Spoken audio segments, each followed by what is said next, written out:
तो ऐसे ही तो एक राष्ट्र को सशक्त बनना माने तो ऐसे एक अच्छे गुणों का निर्माण होने से, समाज में ऐसे अच्छे व्यक्तित्व का निर्माण होने से, जागरूक देशभक्त नागरिकों का निर्माण होने से जरूर एक राष्ट्र का सशक्तिकरण सही दिशा में हो सकता है। इस दृष्टि से हम सब लोग सोचना भी बहुत आवश्यक है। और इसके साथ साथ तो हम देखते हैं तो एक वकील के नाते भी हमने अपना विशेष दायित्व रहता है। इसलिए मेरा आप सबसे यही सविनय प्रार्थना है, हम सब वकील हैं, अपने अपने क्षेत्र में हम कार्य कर रहे हैं, हम सब जानते हैं, है ना। सो इस दृष्टि से हम सोचने से भी फिर हम सब इस भारतीय परंपरा के अनुसार सोचकर हम अपना कार्य क्षेत्र में कुछ ऐसे सकारात्मक वातावरण निर्माण करने के लिए हम प्रयत्न कर सकते हैं क्या, ये सोच भी बहुत आवश्यक है। हम सब जानते हैं अपना इसमें ऐसे श्लोक भी, बहुत श्लोक हम जानते हैं, इसमें है न राज्यम नैव राजासी न दंड्यो न च दांडिकः। पहले अपना इसमें क्या है तो ऐसे कोई प्रभुत्व भी माने राज्य भी नहीं था, राजा भी नहीं था, वो दंड देने वाली भी नहीं था और ऐसा अपराधी भी नहीं था, ऐसे स्थिति। तो इसके लिए क्या होता था तो धर्मण्येव प्रजा सर्वा रक्षन्ति स्मरम परस्परम। माने क्या होता था, अपने आप को माने परस्पर संरक्षण करने का अपना ये स्थिति अपने देश में था। सो ऐसी स्थिति निर्माण करने के लिए हम प्रयत्न कर सकते हैं क्या। एक उदाहरण मैं देती हूँ, अभी गुजरात में मयापुर ऐसे गांव है, वहाँ भूकंप हो गया था, हम सब जानते हैं। तो वो भूकंप होने के समय में तो वहाँ बहुत हमने एक मयापुर ऐसे गांव को गोद लिया था, तो वहाँ पूरा घर गिर सब निर्माण किया। इसके बाद वहाँ बाकी सब विषयों के बारे में भी हमने सोचा, उसमें हमने स्वच्छता साक्षरता, इसके साथ साथ हमने वहाँ कुछ वकील लोगों से, महिला वकीलों से गुजरात के बात किया था। तो इस गांव में ऐसा वातावरण हम निर्माण कर सकते हैं क्या।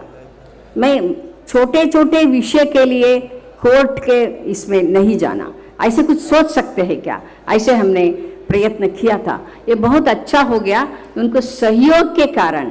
तो क्या हो गया, वहाँ एक छोटा टोली गांव के लोगों ने छोटी टोली निर्माण किया। तो छोटा मोटा ऐसे कुछ झगड़ा होने से, इस होने से पहले क्या होता था, छोटे छोटे विषय के लिए भी कोर्ट के इसमें जाना, तो वो कम होकर वहाँ आपस में बैठकर उसको सुलझाने का काम तो गांव के लोग ही, पहले ऐसे ही था हमारा, हम सब जानते हैं, अपना भारतीय परंपरा है वो, तो ऐसे करना शुरू हुआ। आज मयापुर में बहुत अच्छी तरह से वो चल रहा है। ऐसे बहुत ऐसा विशेष परिस्थिति हो तो जाते हैं, नहीं तो नहीं जाते हैं। इसलिए 2 बार उसको निर्मल गांव पुरस्कार मिला है, क्योंकि वहाँ का पुलिस स्टेशन में ऐसे कुछ भी रिकॉर्ड नहीं हुआ है, उनका कंप्लेंट रिकॉर्ड नहीं हुआ। इसके लिए कुछ झगड़ा हुआ, वो कोर्ट में गए, क्योंकि कुछ होने से तुरंत वो सब आपस में बैठकर तो उसको संवाद के माध्यम से उसको सुलझाते, कोई भी समस्या हो। तो एक महिला में ये शक्ति है, ये सब कर रहे हैं, महिला लोग ही कर रहे हैं वहाँ मयापुर गांव में, हम देख सकते हैं। तो इस दृष्टि से भी हम एक वकील के नाते हैं, कहाँ कहाँ हो सकता है ऐसा वातावरण हम निर्माण कर सकते हैं क्या। आज हम देखते छोटा मोटा विषय लेकर भी तुरंत कोर्ट, अभी कैसे अपना मूल परंपरा को धक्का होना, इसलिए शबरीमला का विषय हो सा कैसे हो रहा है। इसके लिए ये याचिका देने के समय ही हम सोच सकते हैं क्या, ये समाज के हित दृष्टि से क्या है, अपना मूल परंपरा का संरक्षण करने के लिए क्या है। ऐसे विचार हमने डालने से, महिला लोग ही एक किया है, हम देखते हैं। ऐसे थोड़ा जागृति समाज में लेके आने से जरूर ऐसे काम करने के समय और सोचते हैं। इस तो एक वकील के नाते हम सब जानते हैं, बहुत आप लोगों के पास वर्तमान परिस्थिति का अध्ययन रहता है और समाज में कैसे मानसिकता है हम सब जानते हैं। तो इस दृष्टि से आप सब लोग ऐसे सोचने से जरूर समाज में सकारात्मक वातावरण अपना आप निर्माण होना, तो इस दृष्टि से हम क्या कर सकते हैं, ऐसे जागृति हम लेके आ सकते हैं क्या, ये मेरा विनम्र प्रार्थना है। और हम अंत में मैं वही कहती हूँ, कोई भी हम कार्य करने के समय तो हम सोचते हैं कोई अपने सामने ऐसा एक विज़न होना, एक लक्ष्य होना, तो ये बहुत एक ड्रीम होना हम सोचते हैं। तो हम सबके मन में यही होगा, इस राष्ट्र के हित दृष्टि से हमारा सोच, हमारा विज़न, मुझे विश्वास है हम सबके सामने वही होता है, इस सही दिशा में अपना उन्नति होना ऐसा। तो इसको ध्येय भी हम कहते हैं। ऐसे है तो इसको ठीक तरह से 5D के माध्यम से उसको उस ध्येय को ठीक तरह से पहुंचाने के लिए समाज में, और हम भी ध्येय तक पहुंचने के लिए बहुत उपयोग होता है। ये कहकर मेरा विचार मैं समाप्त करती हूँ। वो 5D है, ये है कोई भी हमारे सामने, हम अपने जीवन में एक लक्ष्य लेना बहुत आवश्यक। कौन सा भी कार्य क्षेत्र में हम कार्य करते रहने दो, समाज के हित दृष्टि से, राष्ट्र के हित दृष्टि से एक लक्ष्य होना ये बहुत आवश्यक है। ऐसा लक्ष्य हम रखेंगे, उसको 5D हम जोड़ देंगे। पहले D है डायरेक्शन, माने उसको सही दिशा देना कोई लक्ष्य होने से। और दूसरा है डेडिकेशन, एक बार हम संकल्प लेने के बाद समर्पण भाव से उसका कार्य करना, तभी हम ध्येय तक पहुंच सकते हैं। और तीसरा है डिटर्मिनेशन, एक बार हम संकल्प लेने के बाद और पूर्ण करने तक, पूर्णत्व के ओर जाने तक, परफेक्शन तक जाने तक हमारे मन में स्पष्ट निर्णय, डिटर्मिनेशन बहुत आवश्यक है। अपने स्ट्रांग निर्णय लेना, हमको वहाँ तक पहुँचते हैं। और पूछला डिसिप्लिन, ये सब हम करने के समय सिस्टमैटिक अपना वर्क होना ही है। और टाइम बाउंड भी होना, कोई भी हम हमारे सामने विजन रखने से उसके लिए टाइम बाउंड भी होना, डेडलाइन हम कहते हैं। ये ऐसे 5D को हम याद रखने से जरूर कौन सा भी कार्य क्षेत्र में हम अच्छी तरह से कार्य कर सकते हैं, हमको यशस्विता मिलता है। तो इस दृष्टि से हम सब लोग सोचकर इस राष्ट्र को सशक्त करने के लिए हम सब मिलकर प्रयत्न करेंगे। मुझे ये अवसर देने के कारण आप सबको मैं धन्यवाद देती हूँ। नमस्कार।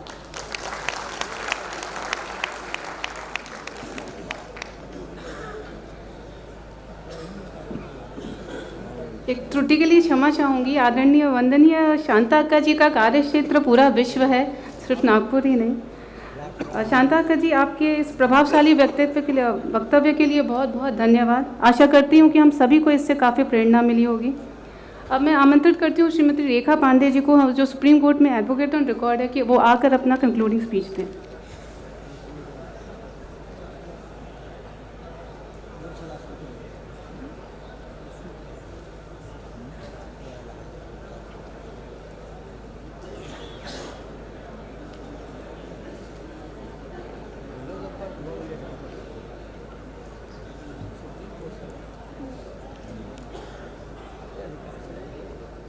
मंच पर विराजे सभी अतिथिगण व पंडाल में बैठे मेरे सभी भाई बहनों को मेरा हार्दिक अभिनंदन।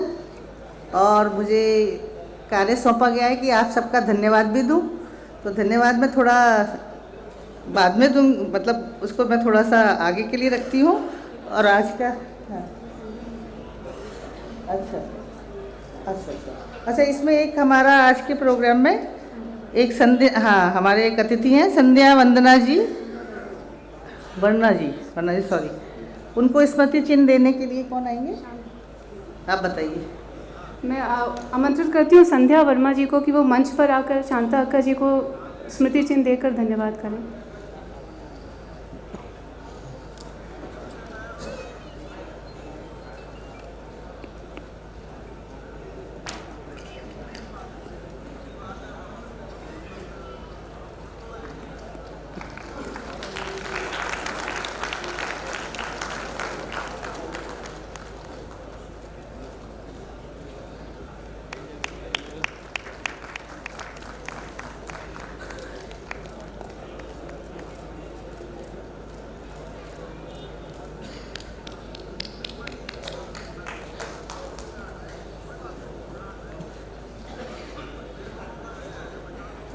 आज के हमारे अधिवेशन का ये जो सत्र है, इसमें महिलाओं के सशक्त, मतलब देश को मजबूत बनाने के लिए महिलाओं का योगदान, और महिलाएं अगर हमारी सशक्त होंगी तो देश सशक्त होगा। क्योंकि हमारी सभी ने स्पीकर्स ने बोला कि हमारी आबादी का लगभग 48% हम महिलाएं हैं। तो अगर आधे आधे नागरिक हमारे सशक्त नहीं हो पाए किसी भी कारण से, तो वो देश कैसे सशक्त होगा। तो हमारा हमेशा ही, हमारे कॉन्स्टिट्यूशन ने तो सब कुछ हमें दे रखा है, लेकिन हमारे समाज में हम उस चीज़ को कैसे कार्यान्वित करें, ये सब हमें देखना है अपनी कार्यप्रणाली में। महिलाएं बहुत आगे आई हैं। अभी तो मैं सुप्रीम कोर्ट में प्रैक्टिस करती हूँ। पहली बार हमारे सुप्रीम कोर्ट में 3 सिटिंग जजेस हैं जो महिलाएं हैं।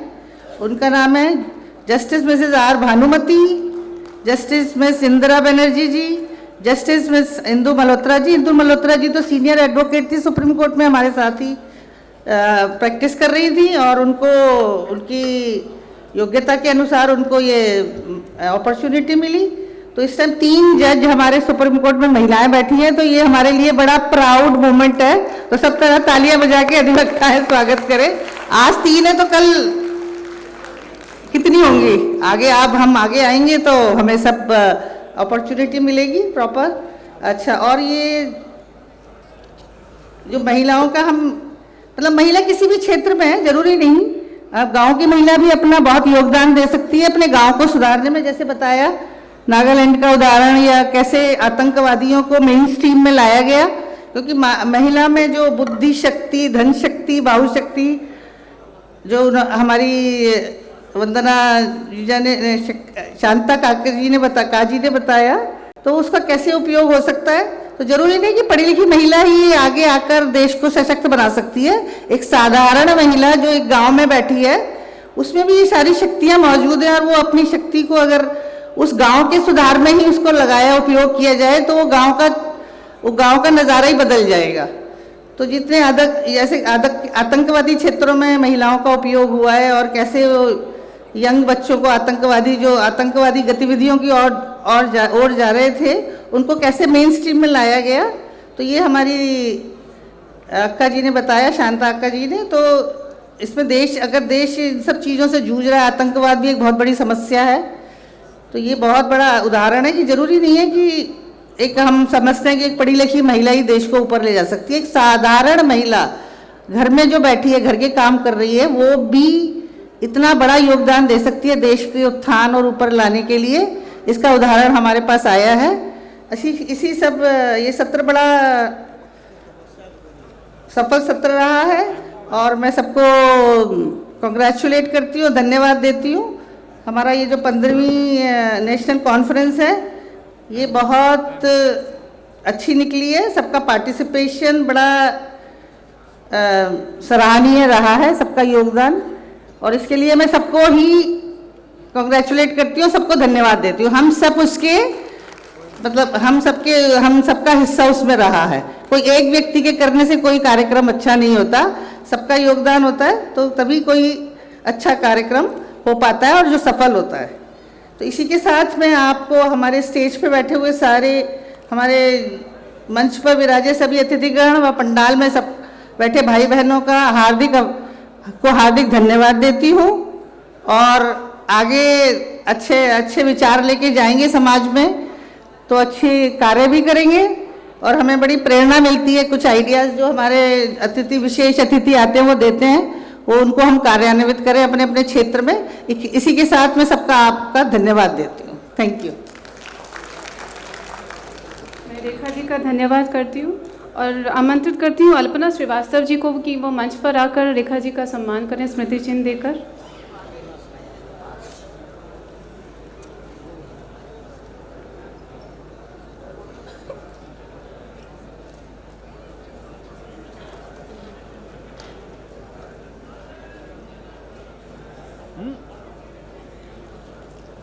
रजत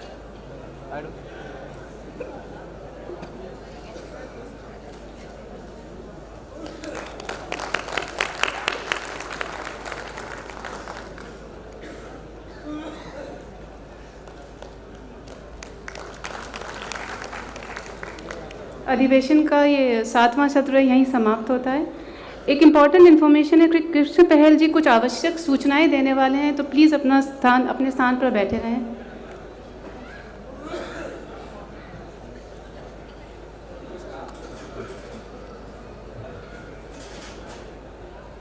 नमस्कार। आज हम समाप्ति की ओर हैं अपने इस राष्ट्रीय अधिवेशन के, तो कुछ सूचनाएं देने का उत्तरदायित्व मुझे सौंपा गया है। व्यवस्थाओं में रहे, हो सकता है कुछ त्रुटियां कमियां रही होंगी, वह सब बात है ही, लेकिन आगामी आपके यहाँ से प्रस्थान हेतु कुछ जानकारियां हैं। यहाँ जहाँ भोजनालय है हमारा, इसके एकदम पीछे दाईं ओर से, जिधर से आप भोजनालय में प्रवेश करते हैं, उस तरफ जो अंतिम जो द्वार है वो गेट नंबर 3 है। तो वहां क्रमशः बसें आती रहेगी रेलवे स्टेशन के लिए और एयरपोर्ट के लिए। तो आप लोग जैसे जैसे आपको आवश्यकता हो आप लोग वहां जाते रहें, लगातार वहां बसें रहेंगी। कोई ऐसा नहीं है कि आपको कहना पड़ेगा, वह निरंतर बसें हैं। इस समय भी 10 बसें खड़ी हैं। और ऐसे ही कुछ स्थानों पर जैसे कुछ कम लोगों को जाना है, किसी को अलग स्टेशन पर जाना है, किसी को गोमती नगर जाना है या बादशाह नगर स्टेशन पर जाना है, तो वह वहाँ पर कम ट्रेन हैं, कम लोगों को जाना होगा। तो जो ये पंडाल है, इसके बाईं ओर एक पार्किंग स्थान है, मैदान है बड़ा सा। तो उस मैदान में हम सब जाएंगे। वहाँ इनोवा गाड़ियाँ खड़ी हैं, करीब 25-30 इनोवा गाड़ियाँ खड़ी हैं।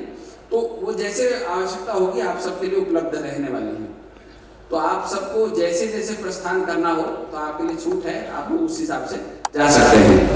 हाँ, इतना है कि हमें से पंडाल है फ्रॉम दी अन्नपूर्णा।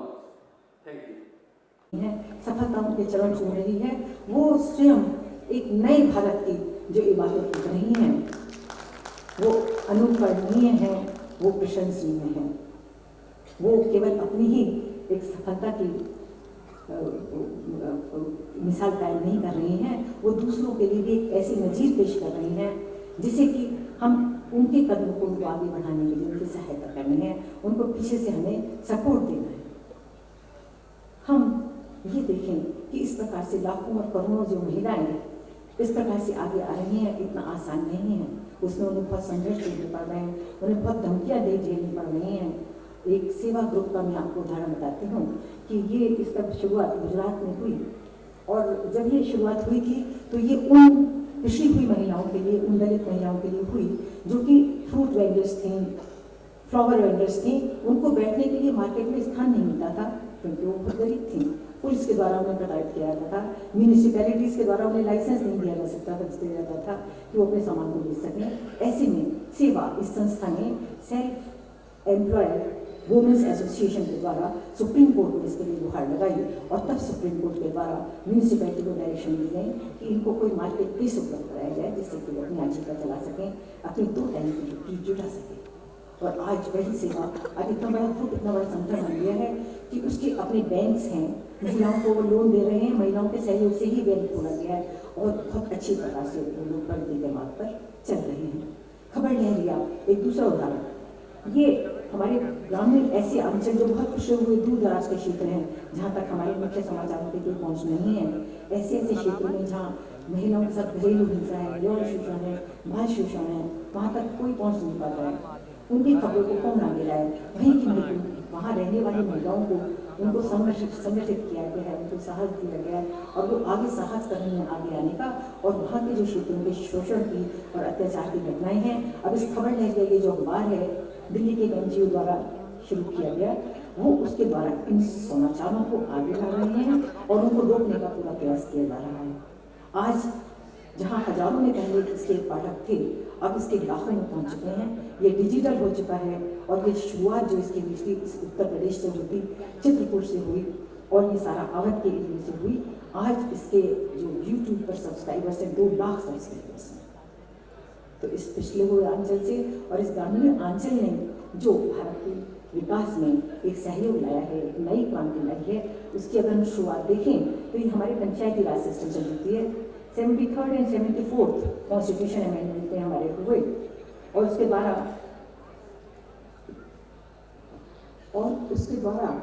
हम लोगों ने प्रावधान किया कि जो हमारी ग्रास रूट लेवल पर डेमोक्रेसी है, हम उस संस्था को मजबूत करें। उससे 1/3 हमने वहाँ महिला सदस्यों के लिए सीट रिजर्व की, चेयरपर्सन के लिए हमने सीट रिजर्व की, और उसका परिणाम ये निकला कि आज 1 करोड़ से भी ज़्यादा जो उसके सदस्य हैं वो महिलाएं हैं। प्रारंभ में ये कहा जाता था कि जो महिला सदस्य बन भी जाती हैं वो निरक्षर हैं, जानती नहीं हैं, उनमें हिम्मत नहीं है, वो डमी की तरह कार्य करती हैं, उनके पति और उनके भाई ही ये सब कार्य कर रहे हैं। परंतु अब उसमें आमूल परिवर्तन हो चुका है स्थिति में। अब वो स्वयं आगे आ रही हैं। ऐसे गुजरात के 4 गाँवों की कहानी है जो इलेक्टेड वुमेन रिप्रेजेंटेटिव थी, वो बिना पढ़ी लिखी थी, परंतु उन्होंने अपने संकल्प के आधार पर 2 वर्ष में ही स्वयं को शिक्षित किया। कमिटमेंट उन्होंने दिखाया कि नहीं, हम अपनी बच्चियों को आगे पढ़ाएंगे, आगे लाएंगे, और वो निरंतर प्रगति कर रही हैं, आगे चल रही हैं। और ये जो एप्रिसिएशन है कि अच्छा कार्य वो पंचायत में वो महिलाएं कर रही हैं, ये हमारा अपना ही आकलन नहीं है। आकलन वो है, कसौटी वो है जो दूसरों की दृष्टि में हो। ये यूनाइटेड नेशंस के द्वारा दिया गया अपनी रिपोर्ट में एक स्टेटमेंट है कि वो बहुत अच्छा कार्य कर रही हैं, जहाँ भी वो हैं बेहतर काम कर रही हैं, करप्शन समाप्त कर रही हैं, वो सैनिटेशन के लिए, वो हाइजीन के लिए, वो हेल्थ के लिए, शराबबंदी के लिए, इंफ्रास्ट्रक्चर को सुधारने के लिए जो भी कार्य कर रही हैं, वो दूसरे ऐसी पंचायतों से कहीं श्रेष्ठ है जहाँ की पुरुष कार्य कर रहे हैं। इन चीज़ों को हम नकारा न करें, उसमें हम अपना सहयोग दें। एक वुमेन पर हम लोग प्रोजेक्ट कर रहे थे, मेरी सिस्टर प्रोजेक्ट कर रही थी, उसमें हमें एक मौका मिला कि हम एक गाँव में जाएँ और वहाँ की प्रधान महिला थी, उनसे हम बात करें। उनकी ही एक कर्मचारी से मेरी वार्ता हुई। उसने बताया कि मेरे घर में 3 पुत्र हैं, उनकी 3 वधुएं हैं, परंतु उन तीनों के संबंध इतने कड़वे हैं कि वो उनको देखना भी पसंद नहीं करती हैं। मैंने कहा जो नहीं तो हुआ वो तो आपका ध्यान रखती होगी। कहती है वो, उसकी तो ये स्थिति कि अगर वो सुबह को चाय भी बना लिया, मैं उधर चली जाऊँ, वो चाय को भी नहीं पूछेगी। तो मैंने कहा फिर आप उसके साथ कैसा व्यवहार करती हैं? तो कहती है कि मैं भी यही करती हूँ, फिर जब वो मेरे को नहीं पूछते तो मैं उसको क्यों पूछूँ? मैंने कहा नहीं, क्योंकि बातों में ये भी आया था कि वो गर्व होती है। मैंने कहा देखो, मैंने उसे याद दिलाया, मैंने कहा महाभारत का प्रसंग देखिए, पांडवों कौरवों का प्रसंग देखिए, अर्जुन उनके बेटे अभिमन्यु गर्भ में थे, उसी समय सुभद्रा को कहानी सुनाई, वो अर्जुन बता रहे थे कि चक्रू से बाहर कैसे निकला जाता है या कैसे उसे प्रवेश करते हैं। तो प्रवेश करने का तो उन्होंने सुना गर्भ में अभिमन्यु ने, उसके बाद उनको सुभद्रा को नींद आई, तो वो बाहर निकलने का नहीं सीख पाए। मैंने कहा देखो, बच्चे जो गर्भ में होते हैं वो सब देख रहा है, उसकी माँ गलत कर रही है तो कह रहे हैं तो छोटी थी, ये तो लौटपन करेगी, परंतु उसकी दादी भी बदले ने माँ के साथ वही व्यवहार करी, ऐसे ठीक नहीं है। हमें देखना चाहिए, हमें उनके लिए करना चाहिए, वो जो भी करते हो उनके साथ है, जो हम करेंगे वो हमारे लिए गलतपन की बात है। तो बड़ी खुश हुई जब हम चले लगे तो कहने लगी मैडम अब आप कब आएंगी? मैंने कहा अब क्यों आएंगे, कैसे आएंगे? तो कहती है अभी तो एक बहू का समझाया है, अभी तो बहुत सारी दोनों बहुओं को और समझाना है। तो कहने का तात्पर्य ये है कि आज यहाँ सब अधिवक्ता मंडी उपस्थित हैं और हम जो प्रबुद्ध वर्ग हैं, हम लोग आगे आएँ, हम उनको एहसास कराएं कि नहीं हम उनके साथ हैं। जो भी हमारे आसपास के गाँव हैं, जहाँ तक हमारी पहुँच है, हम लोग उनके पीछे खड़े हो जाए और जो ये शांति क्रांति वो ला रही है हमारे समाज में, उसको हमें आगे बढ़ाना है। हमको उनके पीछे रहना है, उनकी जो कठिनाइयाँ हैं, उनको जो धमकियाँ मिल रही हैं, उनको जो भी संघर्ष कर रही हैं, उसमें हमें उनको आगे बढ़ाना है, उनके साथ खड़ा होना है। अब मेरे को ये दी जा रही है कि मैं शायद समाप्त करूँ, तो बस मैं यही कहती हूँ कि हमारे संविधान में समता का प्रोविजन है। हमारे 44 से भी ज़्यादा ऐसे इलेक्ट्मेंट्स हैं जिनसे कि जो कि वुमेन के लिए ही हैं, केवल उनकी ही अधिकारों की रक्षा कर रही हैं। जुडिशरी ने जो भी किया है सारा जेंडर जस्टिस को article 21 right to live with dignity के ताने बाने में ऐसे खिलो दिया है, उसका फंडामेंटल राइट्स का पार्ट बना दिया है। इसको हमें आगे बढ़ाना है तो जेंडर स्टीरियोटाइप को समाप्त करना होगा। हमें ये देखना होगा कि महिलाएं, उनके साथ जो हिंसा जन्म से पूर्व ही प्रारंभ हो जाती है, हम उसके हिंसा के प्रति 0 टॉलरेंस रखते हैं। समाज को आगे बढ़ाने के लिए ये बहुत आवश्यक है, हम इस मार्ग पर चलें, यही मेरा सवाल समझिए।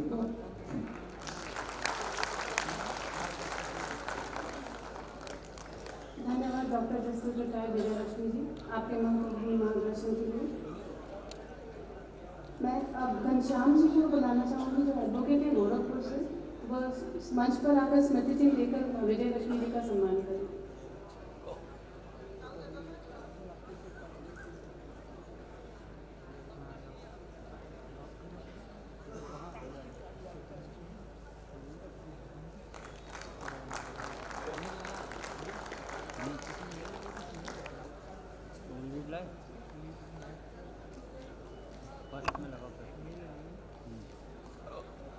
आज का विषय है कि डॉक्टर उदयवीर सिंह जो मंच पर आसीन हैं, उनका स्वागत है। अब मैं वंदनीय शांता अक्का जी, जो राष्ट्र सेविका समिति की प्रमुख संचालिका हैं, राष्ट्र सेविका समिति जो वर्ल्ड की largest women Hindu women organisation है, इनका कार्य क्षेत्र नागपुर है। फिर बाय प्रोफेशन ये टीचर हैं, बट वॉलंटरी रिटायरमेंट के बाद आप राष्ट्र सेविका समिति और कल्याण समाज कल्याण में अपना समय देती हैं। वंदनीय शांता अक्का जी।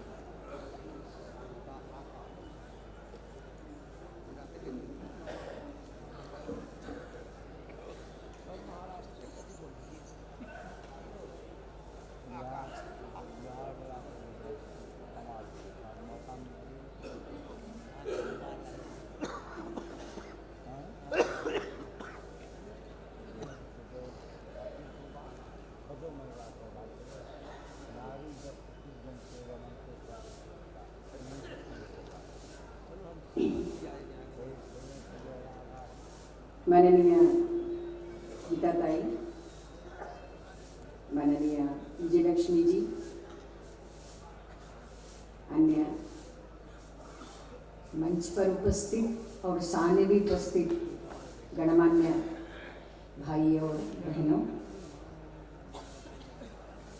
मैं आप सबको अभिनंदन देती हूँ, क्योंकि अधिवक्ता परिषद में ऐसा आप लोग अलग से एक महिलाओं के बारे में सोचने का भी अलग सत्र ले रही है। उसमें उनका सशक्तिकरण के बारे में भी सोचते हैं, और आज विषय दिया है वो भी मुझे बहुत अच्छा लगा।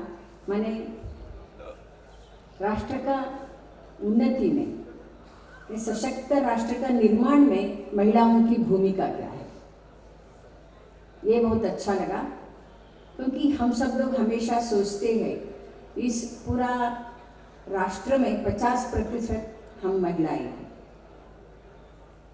तो ऐसा महिलाओं का क्षमता बढ़ने से राष्ट्र का भी विकास हो,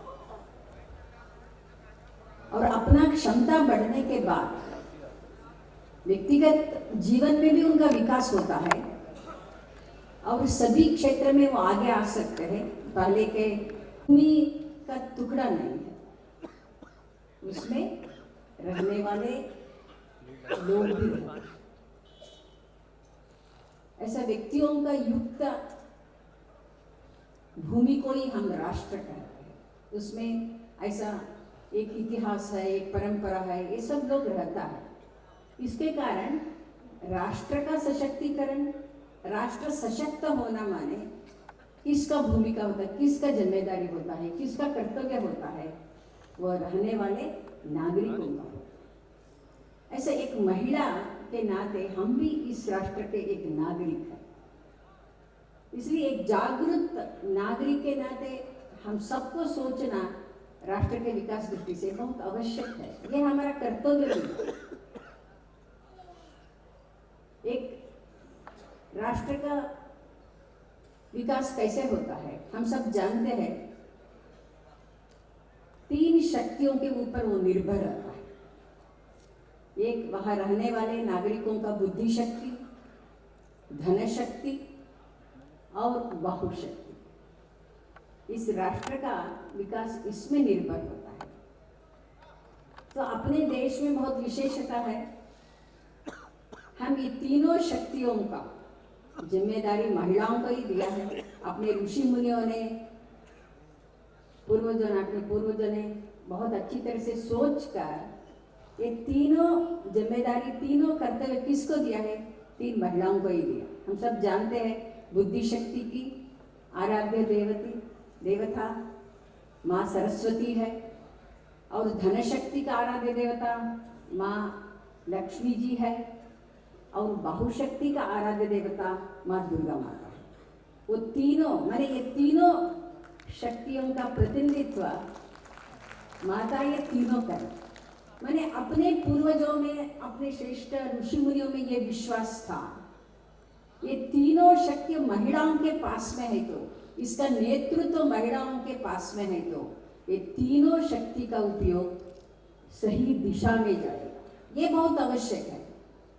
इस राष्ट्र का उन्नति के लिए तीनों आवश्यक है, धन आवश्यक है, बुद्धि शक्ति आवश्यक है और सामर्थ्य आवश्यकता है। फिर भी हमको ये सोचना, ये तीनों शक्तियाँ किसके हाथ में है? ये तीनों शक्तियाँ सज्जन शक्ति के हाथ में है, तो अच्छे गुणों का युक्त व्यक्तियों के हाथ में है, तो ये तीनों का उपयोग सही दिशा में होगा। नहीं तो ये तीनों शक्तियाँ दुष्ट शक्ति के हाथ में है, तो कैसे जा रहे हैं हम देखते हैं। तो कैसे आतंकवाद है, कैसे नक्सलवाद हो रहा है, कैसे अन्य देश सीरिया इराक में हो सकता है, कैसे हो रहा है हम देख रहे हैं इसको। अभी मैंने 1 महीने भी नहीं हुआ, दूरदर्शन में मैं देख रही थी वो सीरिया अभी का ये सीरिया का इसमें वो दिखा रहे थे। ऐसे वहाँ एक शहर में वो एक शहर तो दिखा रहे थे, वहाँ कुछ ऐसे 14 साल 13 साल का लड़कियाँ थी, उसको बाल खींच करके लेके आ रहे थे और वहाँ खड़े करके सब दिखा रहे थे दूरदर्शन में। तो उनको कुछ पूछ रहे थे, क्या पूछ रहे थे मालूम नहीं होता, ऐसा आवाज़ नहीं सुन रहे थे, फिर भी नीचे आ रहा था, मैंने कुछ अपने मत के संबंधित ही होगा, ऐसे कुछ आ रहा था वहाँ। तो वो ऐसे पूछ रहे थे, वो ऐसे ऐसे कहने से तुरंत उनको सिर काटते थे सबके सामने, ऐसे सिर को ऐसा लेकर दिखाते थे। इतना महिला लोग, पुरुष लोग, छोटे छोटे बच्चियाँ का ऐसे निर्दय हत्या, बर्बर कृत्य, राक्षसी कृत्य हमने देखा। तो वो कौन कर रहे थे, वहाँ दूरदर्शन में आ रहा था, सब बहुत ऐसे IIT में पढ़े हुए हैं, ऐसे वो तरुण लोग कर रहे थे, वो सब बहुत पढ़े लिखे लोग, बुद्धिमान लोग हैं। इसलिए हम कहते हैं ये तीनों शक्ति किसके हाथ में है ये देखना बहुत आवश्यक है। और ऐसे सज्जन शक्ति के हाथ में है तो वो सही दिशा में राष्ट्र का विकास होगा।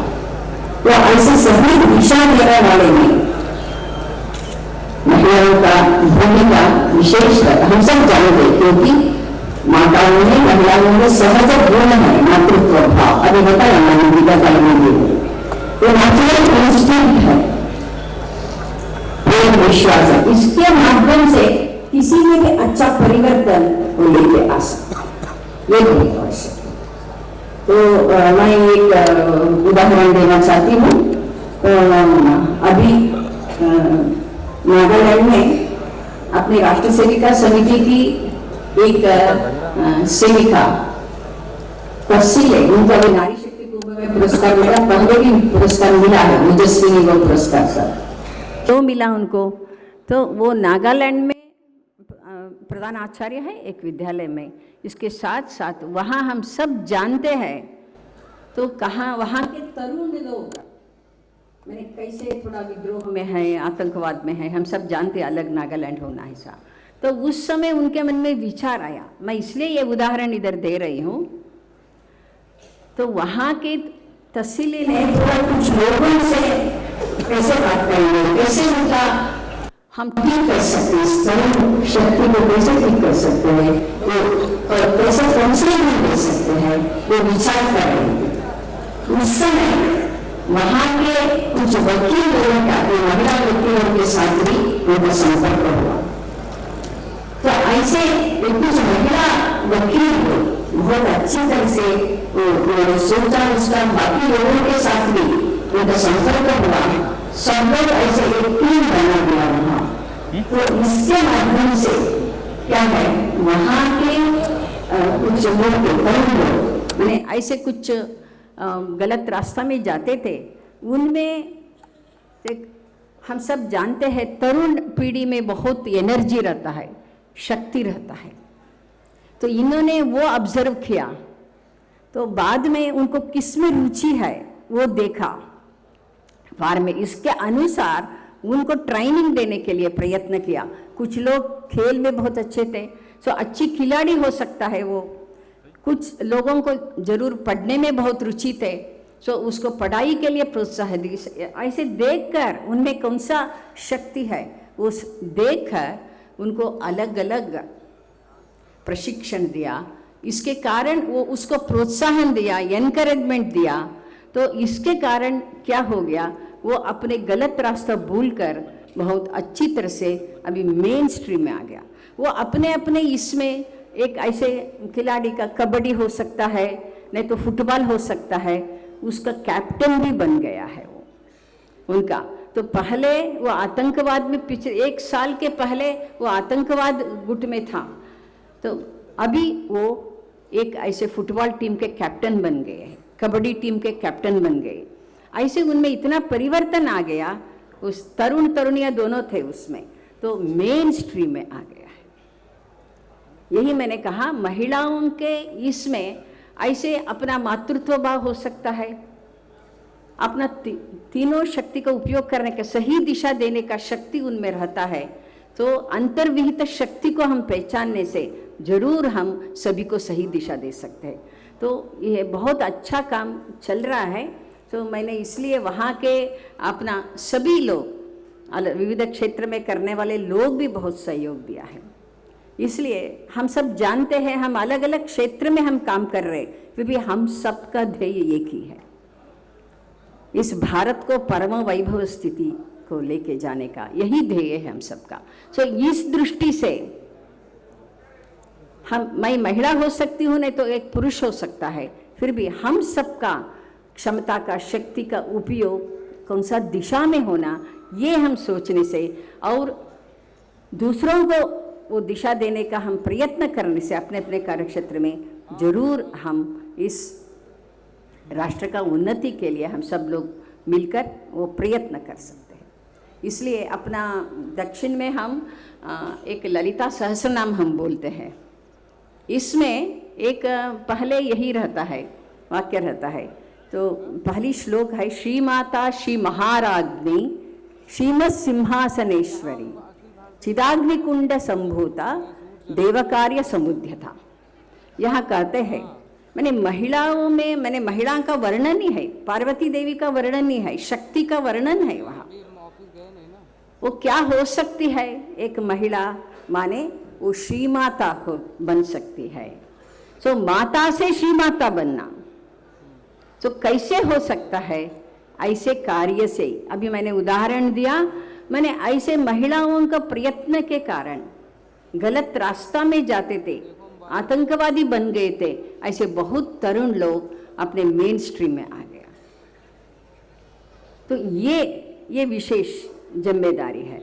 तो ऐसे महिलाओं को हम श्रीमाता कहेंगे, अपने मातृत्व भाव से, अपना शक्ति के माध्यम से वो दूसरों में सही दिशा देने का काम उन्होंने किया है।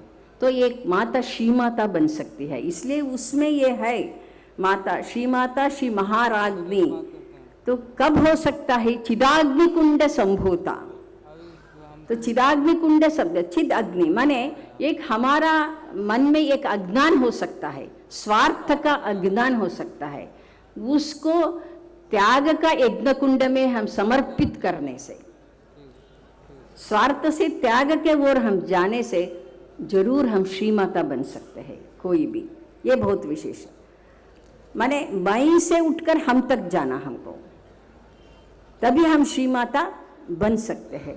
तो स्वार्थ से दूर रखकर, सो यही हम अपना सभी स्तोत्रों में इसमें यही। तो तब क्या होता है, ऐसे हम काम करने से श्री माता श्री महाराज्ञी वो महारानी बन सकती है। अपना ऐसे विचार होने से, अपना क्षमता ऐसे होने से अपने आप हम महारानी बन सकते हैं, नेतृत्व दे सकती है। और सिंहासनेश्वरी, अपने आप उनको सिंहासन भी मिल जाता है। तब हम देवकार्य समुदित, अच्छा कार्य, देवकार्य माने ईश्वरीय कार्य, समाज में सकारात्मक वातावरण निर्माण करने का कार्य वो कर सकती है। तो इतना महिलाओं में ये शक्ति रहती है।